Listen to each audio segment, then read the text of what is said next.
Hello, family and friends. This is Harold Smith. I've been writing stories about my life, my family, and my ancestors now for over 30 years. And I'm telling you this because I want to encourage you to write down your stories. And I wish that I had started earlier.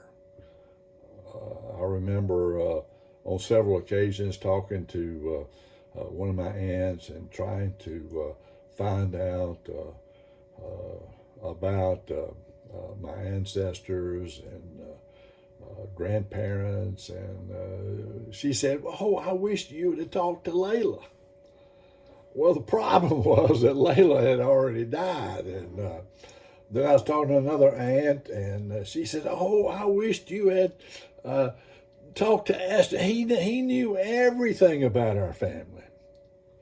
Well, here again, Esther had passed away, and I just grieve over the stories that maybe I had missed.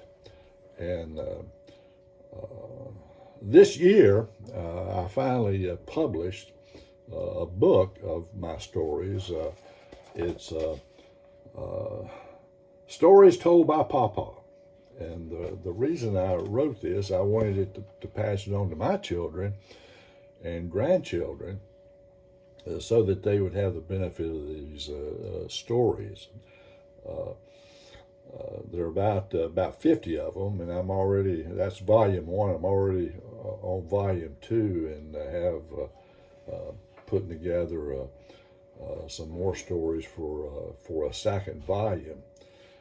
And this past year, as I told you, with the coronavirus, it's been a very productive year for me, as I have been socially distancing, and Marcel and I have been staying home. Well, it's just given me an opportunity to do a lot of writing.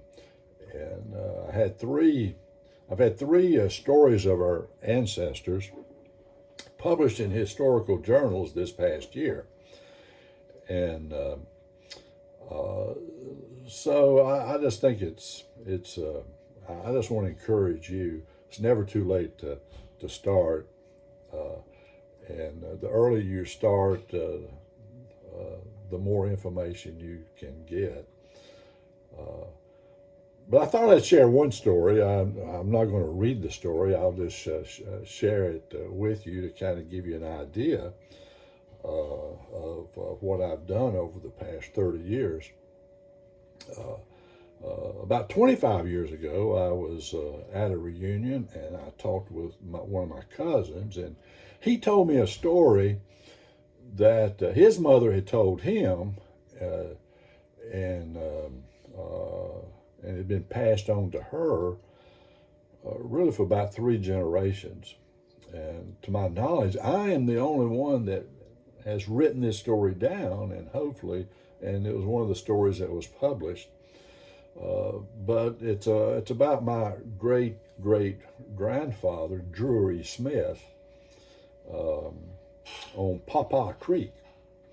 Pawpaw Creek runs across Highway 220 in North Carolina. If you go north of Greensboro, and right before you cross over the North Carolina-Virginia line, there is where Pawpaw Creek is.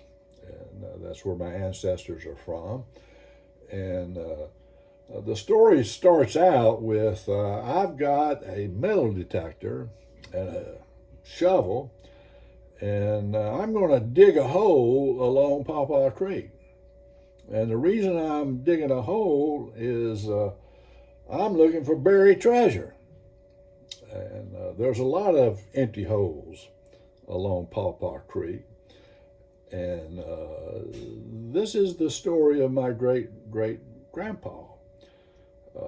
He lived during the Civil War, and he was a very successful farmer and businessman. He had land in Rockingham County, Stokes County, and Surrey County. He also had 4 general stores and was a very shrewd businessman. He didn't have any confidence in the Confederate money and didn't trust banks, so he, as best he could, he liked to convert his money to gold or silver. And right after the civil, when the Civil War was ending, Colonel Stoneman, who had 6,000 cavalrymen, Union cavalrymen, they were raiding into North Carolina, and they were on their way. They came into North Carolina by way of Mount Airy, and was on their way to Salisbury to free the Union prisoners there at Salisbury. And there were a lot of small groups of the cavalry spread out all over the countryside, looking for whatever they could steal or scavenge or burn. It was a very devastating time in North Carolina, and so Drury Smith's cousin, who was head of the militia, came to Drury and told him about Colonel Stoneman and his raiders coming through North Carolina, and gave him a warning that if you had anything of value, he probably should better hide it. And of course, Drury, he thought to himself, well, I got some valuable stuff. I got some gold and silver. So he put it into a treasure chest, and took his horse and he drug it down to Pawpaw Creek, and he lived probably a couple hundred yards off of Pawpaw Creek on a hill, and so he drug this down along Pawpaw Creek, dug a hole, and buried his treasure. This is according to family tradition. He buried his treasure, and so that Colonel Sherman, or Stoneman, excuse me, Colonel Stoneman, would not find his buried treasure. Now, after the war ended, there were still troubled times, so he decided just to leave his treasure buried. And so, as it was his custom, he did a lot of business in Danbury, in Stokes County. And in order to get there, he had to cross the Dan River. And he rode his horse, Lady, and had crossed the Dan River many, many times at one of the fords. Well, on this one occasion, he had gone to Danbury, and it had rained all day, and so he was coming back late in the afternoon, and because of all the rain, the river had swollen quite a bit, and there were some few people there waiting on the banks and thinking it wasn't safe to cross. Well, Drury had confidence in his horse Lady. They had crossed it many, many times, and so he took out to cross the Dan River. And about halfway across, a tree was floating down the river and knocked Drury off his horse. And his horse Lady made it across the river, but without Drury. And the next day they found Drury downriver, and he had drowned. So he had 12 children, and the 12 children